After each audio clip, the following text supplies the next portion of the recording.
Today is an iconic Indian low-carb nutrition expert. Meet Anup Singh, the big daddy of Indian low-carb, an engineer, silver medalist from IIT Roorkee, a pioneer and a maverick. Diabetes in 2011. He chose a new path, time when diabetes reversal was not really being spoken about. Anup rejected medicines and created a unique, sustainable 100 grams per day Indian diet. 100 grams of carbs per day Indian diet that enable diabetes reversal, all while following a typical Indian diet. Anup didn't just stop at his own diabetes reversal though. He founded India's largest low-carb community, DLife.in, which had thousands more diabetes reversal success stories, all on the back of a low-carb diet. He then launched the globally accredited DLife diploma, a first of its kind that is the only legally tenable low-carb nutrition course in India, and also comes with the highest global continuing professional credit course and certification. Path-breaking contributions to Indian low-carb nutrition, Anup was given the Icons of India Award by the prestigious Outlook Group. Welcome, Anup. You're one of the most prolific polymaths I ever know. And I'm delighted to have you here on Artinci's Insta Live for World Diabetes Awareness Day. Yeah, thank you. Thank you, Aarti, and thank you for a wonderful introduction. It's a pleasure to be here. Pleasure is mine. Let's quickly dive into, how the time that you were diagnosed, the first time that you were diagnosed with type 2 diabetes. What were the symptoms that you had, and what was your thought process behind your diagnosis when you first received this news? Okay, so as it happens with almost 90% of the cases, nobody goes to check for diabetes, and diabetes is always a secondary outcome of something for which, something else for which one goes. Now, in my case, there was something there, so I did not go for checking for blood sugar. I was only insisting on one particular check, that was, I think, HSCRP, because I was having some fear, that there is something which might be there. So ultimately, a battery of tests were ordered, and finally, first reading of PPBS, FBS was 220 plus, 120 plus. Now, that is how first sign. This was on 14th of Feb, 2011. So then subsequently, there was a check then again for PPBS. Now, I would say, the doctor was intelligent, that he did not want a weekly test of the FBS. He ordered PPBS, and that PPBS also, it came to 200 exact. Now, based on these two readings, I was confirmed a diabetic, and that time I was weighing around 83 kgs on a frame of 5'8". So the only suggestion given was walk. That's it. That's the story in short. Wow, that's quite a journey. It's quite in line with what is commonly known as a style disease. It creeps up on you, and probably the signs are very well in place a few years, if not a decade before that. How did once you received this diagnosis, you refused to go on medication, right? You decided to start researching low-carb nutrition. What motivated you to turn to nutrition instead of medication for this? See, medication in general, it starts with one. I mean, for any disorder or any chronic disease, it starts with one, and then it piles up to a stage where you are having side dish of pills. So this was pretty clear in my mind that if I go down that route, it's not going to work. So there has to be some alternate solution, and basically why it happened and what next. These are the two questions that one normally sets out to seek answers for once to challenged with any problem. Now, why it happened? Yes, initially, I was very desperate. I did not have the luxury of time. So, in a very limited time frame of roughly around 2 weeks, maximum 2 to 3 weeks, the understanding was that we cannot tolerate carbohydrates. So once that is clear, the option to us, and this happened on a Western forum, which I had joined in 2011 itself. From there, take home message was a diabetic cannot tolerate carbohydrate. So that has to be cut down. Now, of the three macros, carbohydrate, proteins, and fat, what are we left with to compensate for reduction in carbohydrate fat?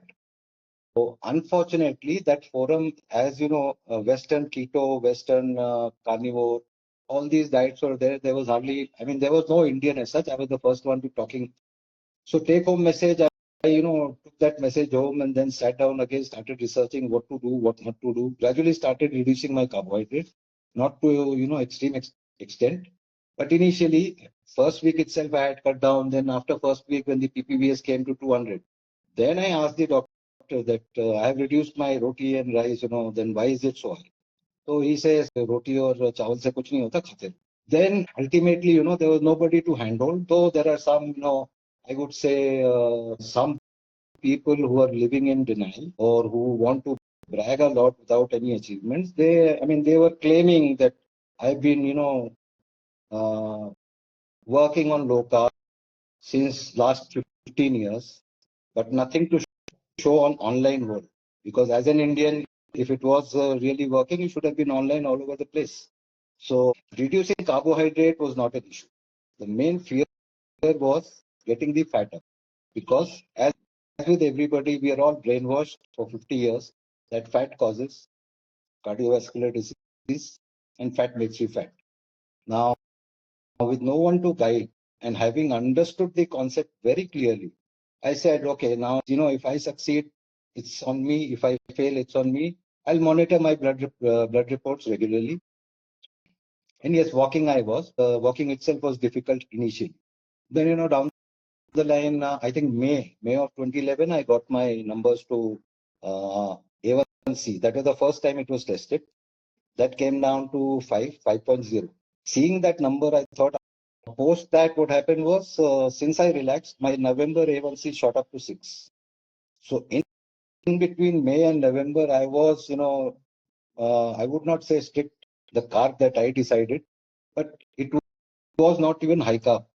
So after that, this 100 grams carb, basically, there were numbers floating around from 88, 130. It's 120 grams glucose, so you have to take 130. And if it has to be done, that was for weight loss. No talk of diabetes. So I came up with this 100 gram based on the liver's glycogen capacity, storage capacity, right? If it is 120, you want to factor in all the counting errors. 100 is the best number.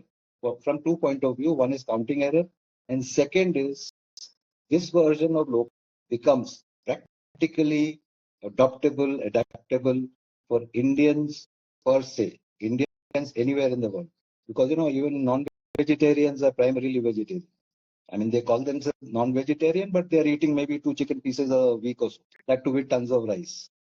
So this is where 100 grams carb came in. Then, I joined one forum. In fact, 100 grams carbohydrate, the first evidence online is on that same forum which I had joined first. And I had mentioned that living for 1 year approximately on 100 grams carbs per day.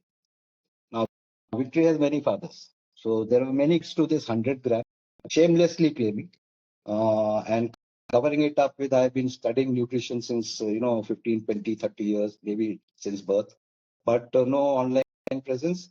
And as far as I could understand, the only thing that could be transposed from Western low carb to India was chicken and sauce till the time we stepped in. So this is how 100 grams carbohydrate came in. And then, when I joined another forum in 2013, where there were only Indians. In fact, all of us, right now, many of us met there on that, including Shashi, Arun, Meena, endless, 160 people. We met there. We were operating, running fine, but we were being, pushed around and banned and all that. So that was getting a bit taxing to cope up with. So that's how, then we came to DLife.in on 21st August 2014, and 160 people jumped ship. And that was a great start, I would say, because to start a forum, I mean, this is, I am, putting up as I would say, a warning to any copycat. To start a forum, all it takes is $500. But to get the content, to give an example, to give an example, you can start a forum in $500 max. But to get the content, how much do you spend, right? And that was very clear, if you go that route. And that is why I operated this site free, shelling out $170 per month just for server. I don't think any Tom, Dick, and Harry can even afford to, spend $17 a day. So then for 3.5 years it went free. Then suddenly, we knew, I mean, we went by gut instinct or instinct, We never applied any brain. We were not marketing gurus. So we decided one day we'll make it paid. And yes, it was a collective decision.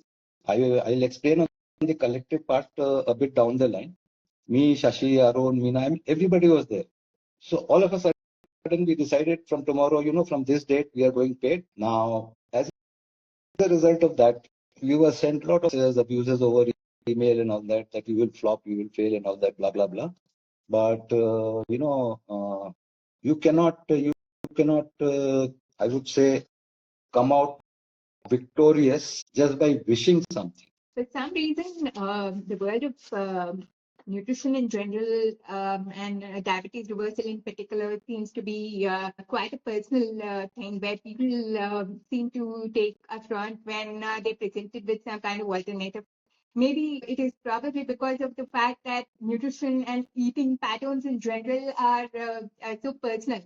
That it probably becomes subject to or open to judgment in that sense. And when you reject a high carb way of eating, people tend to take it personally as though you pass to a sense of judgment on them.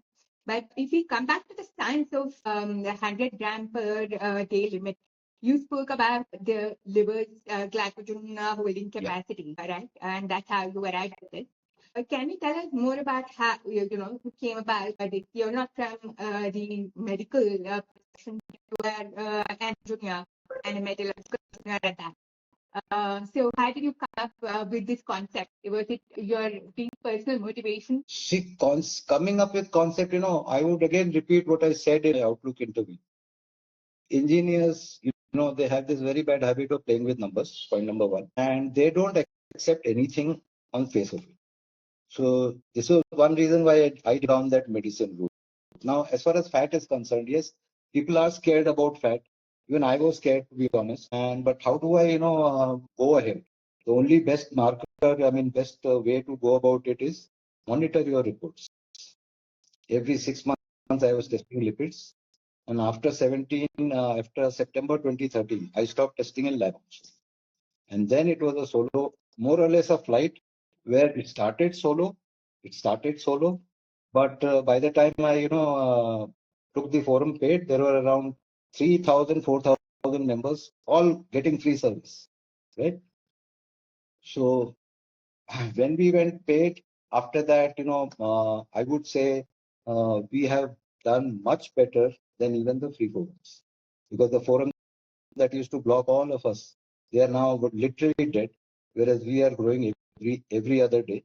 That is how I, on the 100 gram carbohydrate part and fat, yes. And yes, to mention one point, earlier, we never used to specify grams.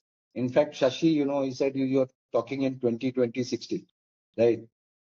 So then he said, start mentioning, grams. So carbohydrate also says, you should take 100 grams protein now. So this is how it is. And sorry, I lost you in between. Understood. Yeah. So that's what I was asking about how the 100 gram per day limit came up because of your affinity to numbers and analyzing how the 100 per day limit of carbs actually works in the human body. Now, if I were to come back to when you say low carb, we are also supposed to supplement that with proteins and fat, right? Can you walk us through how that ratio typically looks?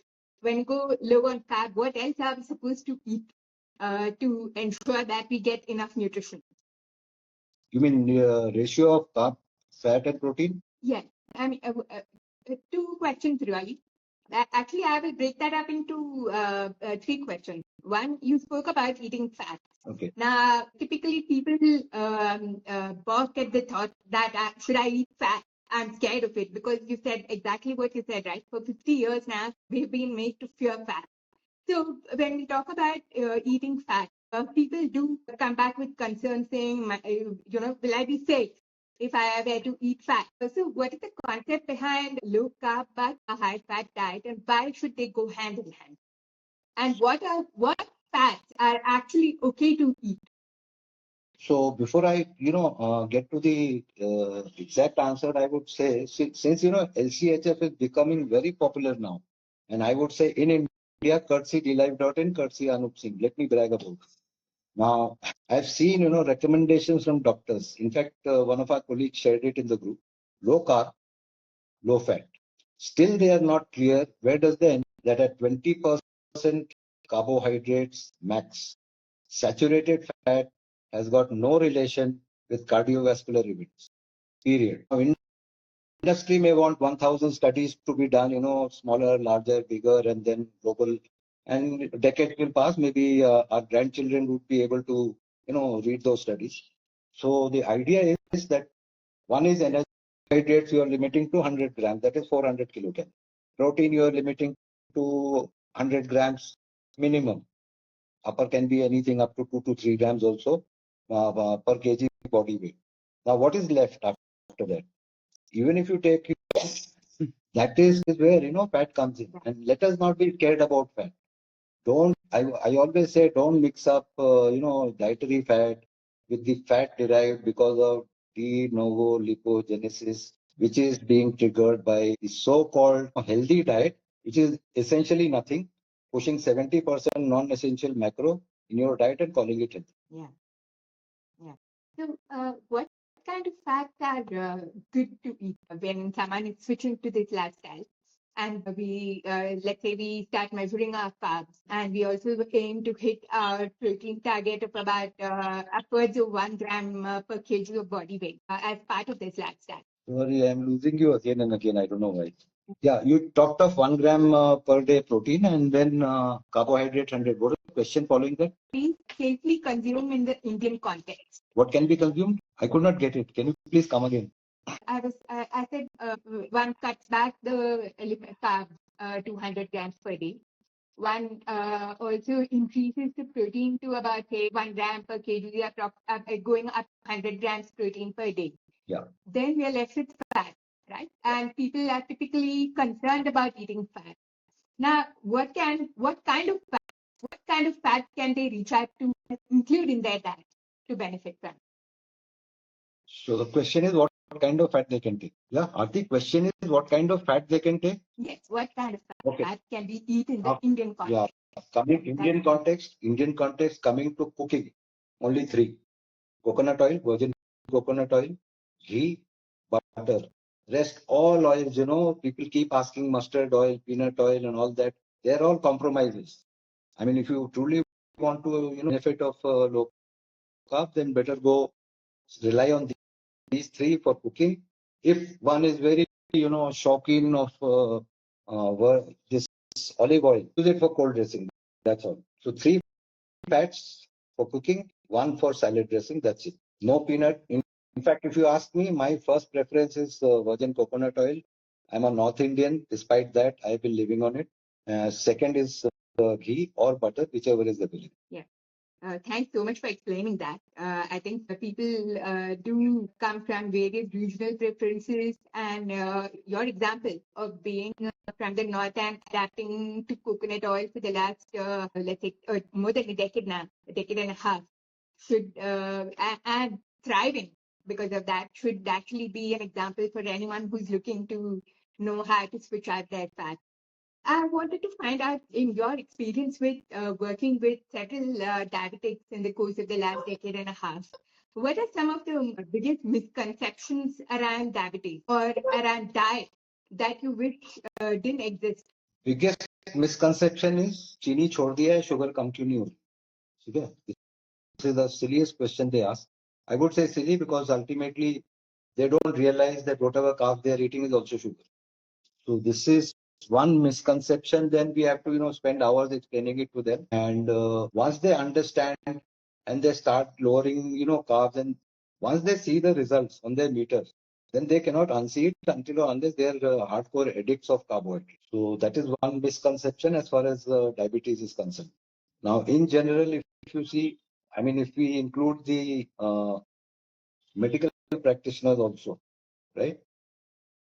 In that case, I would say the missing link or the elephant in the room is insulin, fasting insulin, PP insulin. I'll come to that point later also. They never talk of it because they have never been taught about it. And even if they have been taught about, how to get the insulin down, I don't think there is any drug or pill that can get it down. And that is why no doctor, majority of them, I would not say no, the non-low carb segment of doctors, they never talk about insulin. And since there is no pill, since there is no injectable, they will never talk. And even if somebody does it, the lab range is so criminally wide that it is useless.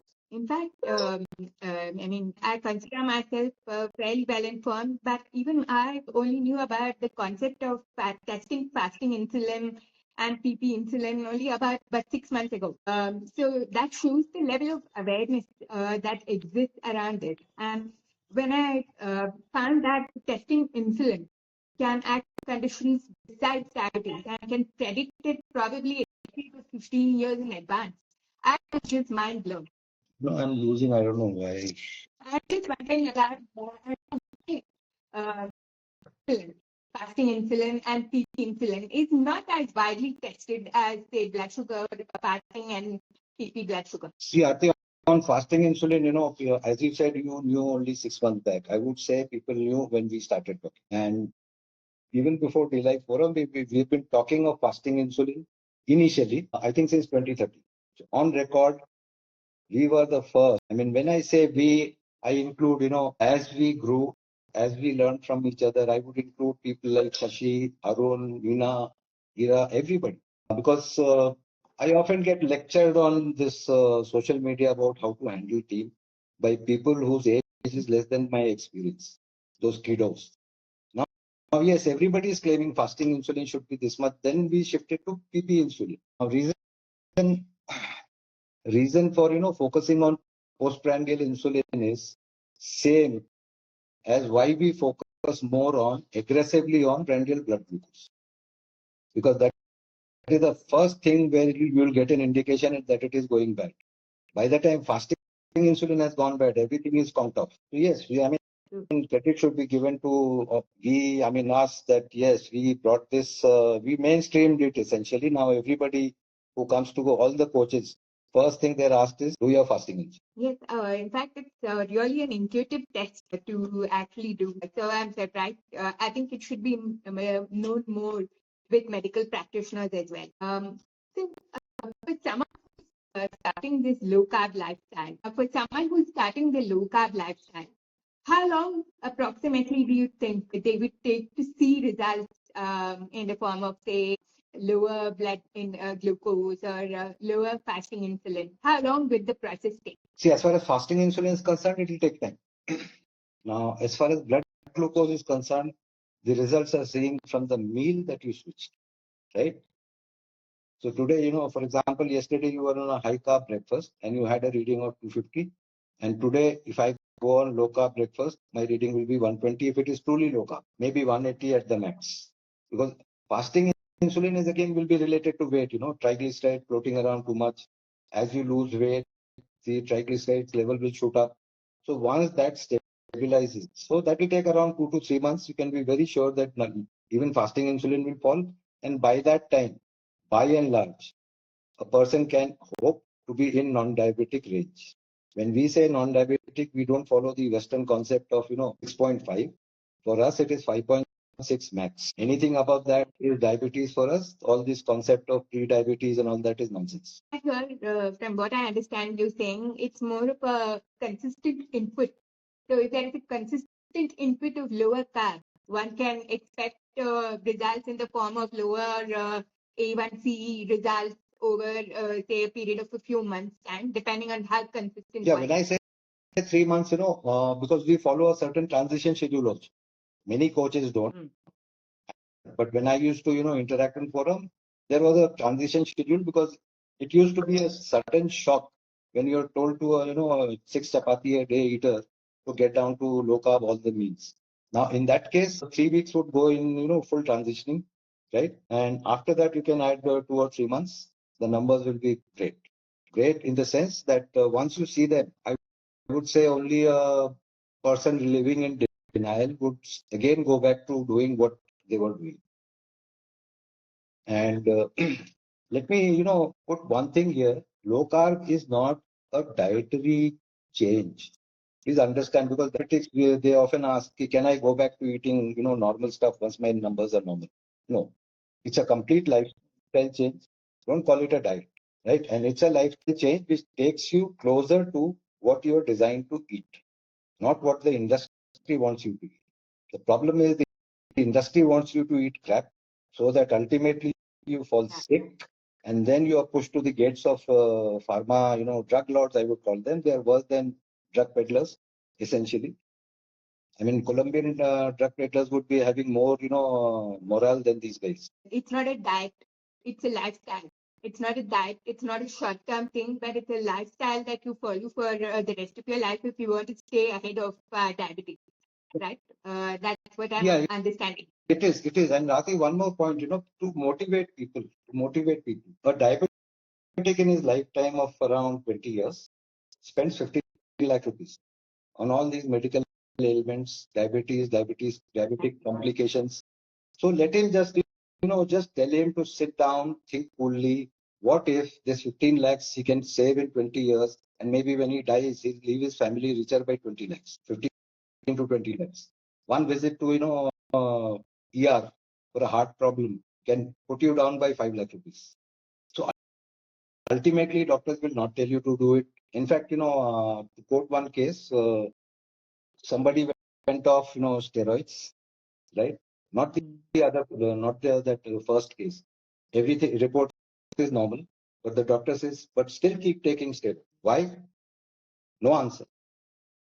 So this addiction to, this habitual, I would say, or there are some monetary benefits involved. This pill pushing culture has to stop, and that can only stop when people like us, educated and informed, they start countering it.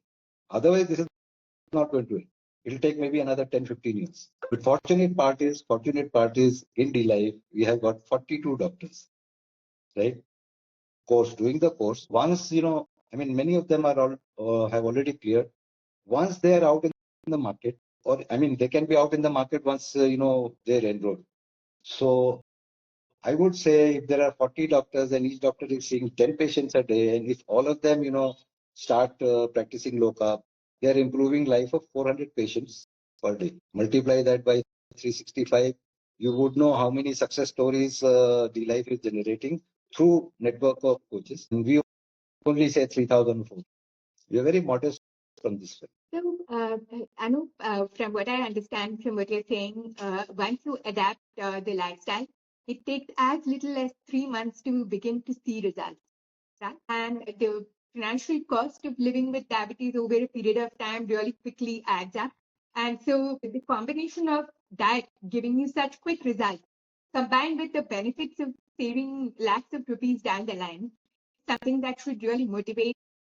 Yeah, if I may add, you talked of numbers. 20 years, 15 lakhs, right? That is around 7,500 roughly. That low carb is expensive. Please show them this way. It may be expensive if you're only, computing the cost in a isolated way and not calculating the amount of money that you'll be saving in next 20 years of your healthy life. On pills, it will be a crippled life for sure. So this is how, we say you convince the naysayers. This is how we say you convince the naysayers. Yeah, makes sense. So, what have been you've not just lived this life for a few months, right? You have 14 years of this lifestyle behind you. What have been some of the most, I think, benefits that you have taken away in the last decade and a half? Sorry, I could not get it.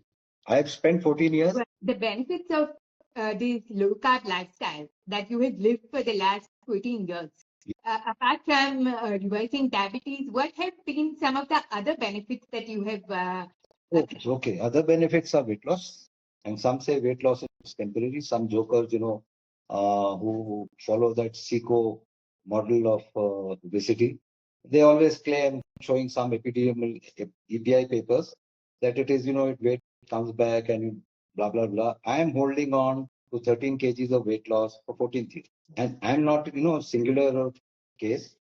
Everybody who has lost weight on low carb, Shashi, Amina, everyone, until unless they go back to their old, eating habits, weight will not increase. That's for sure. Then personally, I had this problem of tinnitus, right? Severe tinnitus. Me and Shashi are in the same boat. It's gone for both of us, right? Dental health improved. When I was detected diabetic, within 1 month I had to get 4 pulled out. Now 14 years, none of them pulled out. I can, chew raw almond also, unsoaked. So that is one. Skin texture improves, your sleep improves, your irritability improves. Talk of anything. Essentially, hyperinsulinemia, right, is the mother of all ailments. All. I would say even mental, cancer, diabetes, heart problem, just name it, arthritis, just name it. And it's the core, issue is living on a high insulin state. So these are the benefits. I think, and I've not taken a single pill. I've not taken a single pill, not for diabetes, not for blood pressure, not for cholesterol, nothing. That's actually amazing. And it's not just diabetes that one actually suffers from when insulin is high in the body. It's I think one of the most underrated concepts in understanding as a society today. And I personally think, and I will do whatever it takes from my platform to educate people on what it means to be hyperinsulinemic and what can one do about it. I think personally, and the impact that it can have when you reverse this condition is something. One advantage I forgot, one benefit I forgot. For 14 years, my reading glasses power is same. Even the optometrist, he says, this is a surprise. For 14 years, 2011, what was your power was, it is same now. Eyesight. Your hearing, your eyesight, your skin, so basically all the senses have also been improved as a result of this lifestyle. That's amazing, actually. How people generally talk about, especially when we are younger, we think that we can work out and we can eat whatever we like and we'll be just fine. I know that you started a serious workout program just about a year and a half ago. Can you tell us about the balance of diet and workout and what place does each have in one's lifestyle? I started workout pretty late, right? But going by that experience, I would say there is no age restriction for exercising. And don't do cardio. That's useless. Lift weights, right? Build muscles. You'll enjoy it maybe after 6 or 7 months. You yourself will never skip gym. So there is no age bar for starting or, when to start, or, people after 60, can they do it? 70, can they? Why not? E.D. Mangan is, I think, must be, I don't know, remember his age. Look at his body. So there is no upper age limit. You can exercise, you can increase your protein, right? That protein kills kidney is a myth, is another industry lie.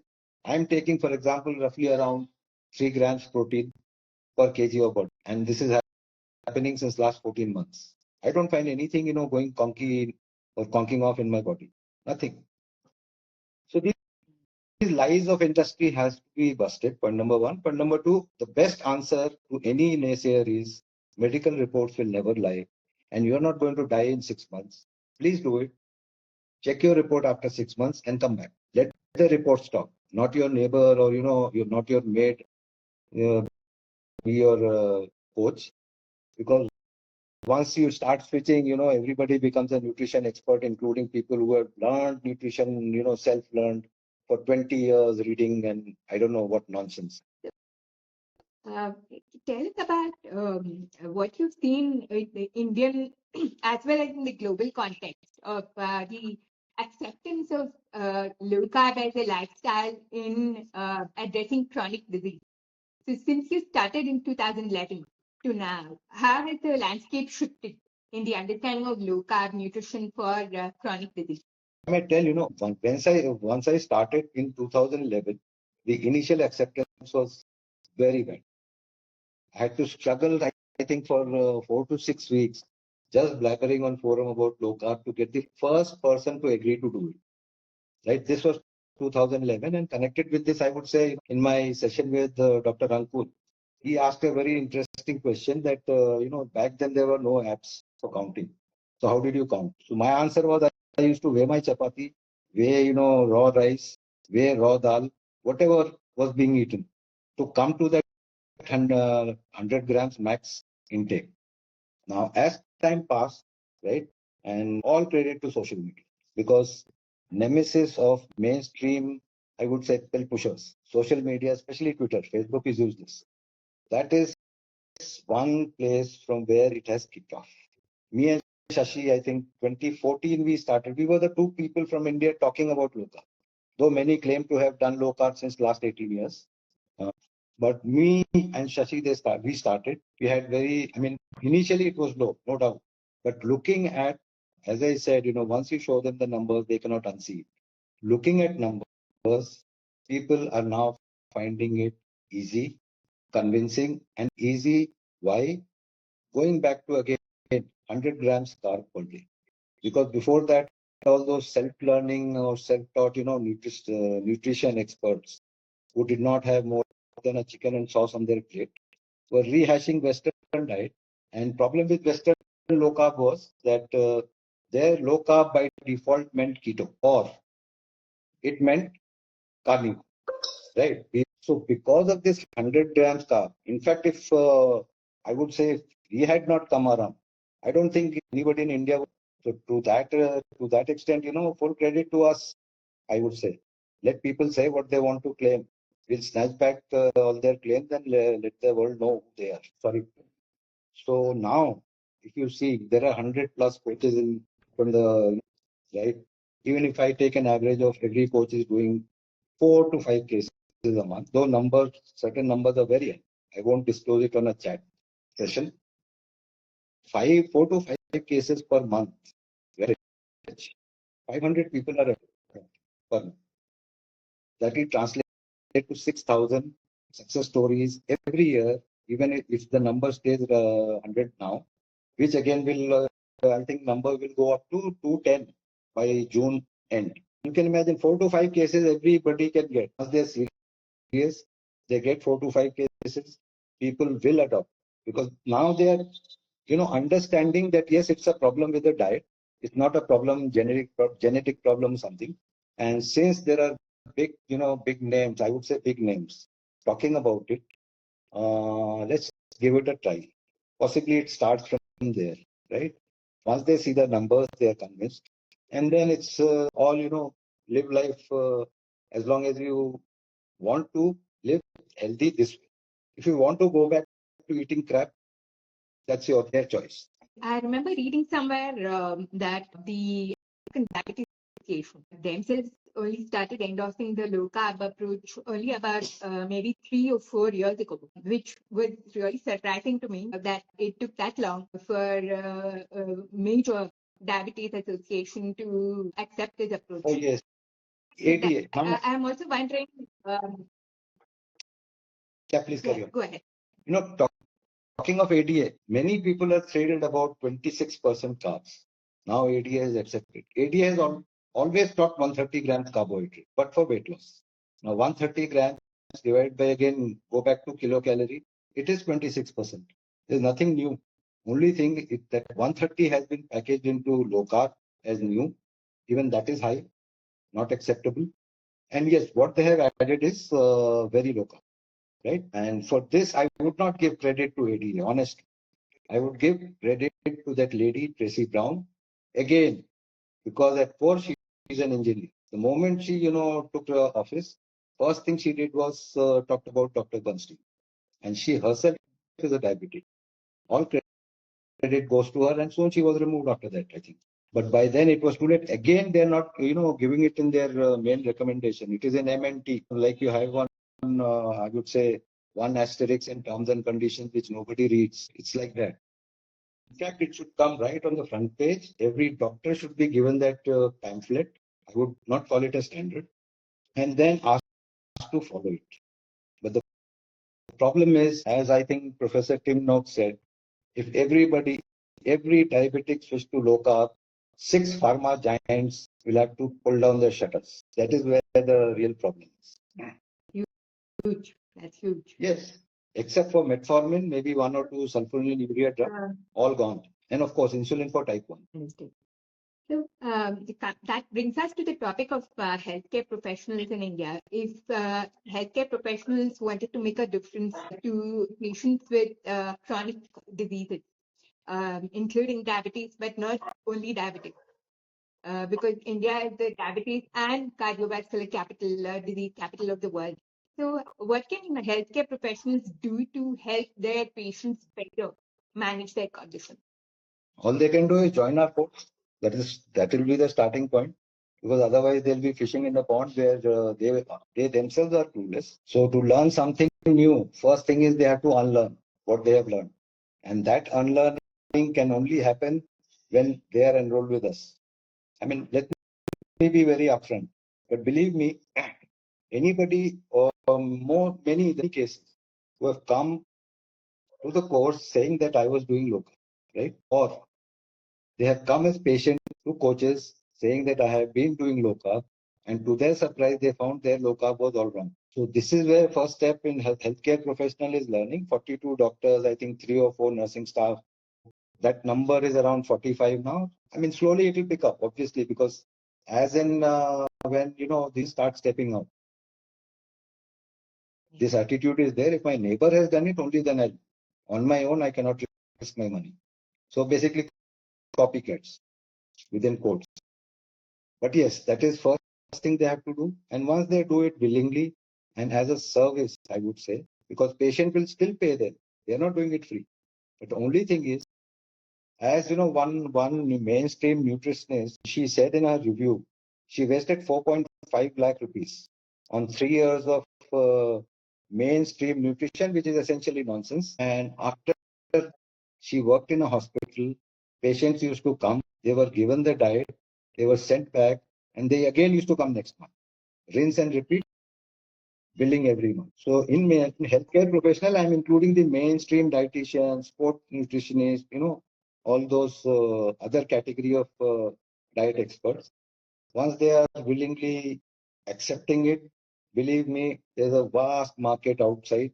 And even if there are 5,000 coaches, nobody has to compete with anyone. Yes, insecure ones will always compete, because they have their eyes set on $7,500. The serious ones have got their eyes set on $100,000. So the $100,000 they will never compete with each other. They will help. And we do. And those $7,500 category, we just kick them off. Coming back to some of the practical strategies that our viewers here can take away in their daily life. Since India is such a high carb diet society, what are some of the small strategies that we can adapt into our daily lives to begin lowering our carb intake, starting today, for example, starting at today's dinner? On specifics of diet, again, I would say I would not be unfair. I would try not to be unfair to all the coaches there practicing. So I would not delve into that specifics. But yes, specific is reduce your carbohydrate to 100 grams. That is one. Protein, up it to 100 grams. Balance, roughly around fat, good fat. Have it. In my book personally, within this framework, nothing is. In fact, I don't take any sugar substitute. If I have to take something sweet, I take sugar. But at the back of my mind, I'm calculating how much is the total carb gone in. But yes, it will depend from case to case. That is where coaches come in. And since coaches are practicing professionally, I would request you not to, ask for specifics of diet, because that's their proprietary professional area. So I would not like to delve into that part. But yes, broad framework 2060.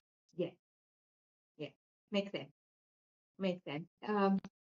And if someone were to start their low-carb journey today after hearing you speak about it and after hearing your own personal story, what would be your topmost advice or your top 3, pieces of advice you would give to this person who is motivated to begin their journey today? Drop all sugar. Throw out all heart-friendly oils that are loaded in your pantry.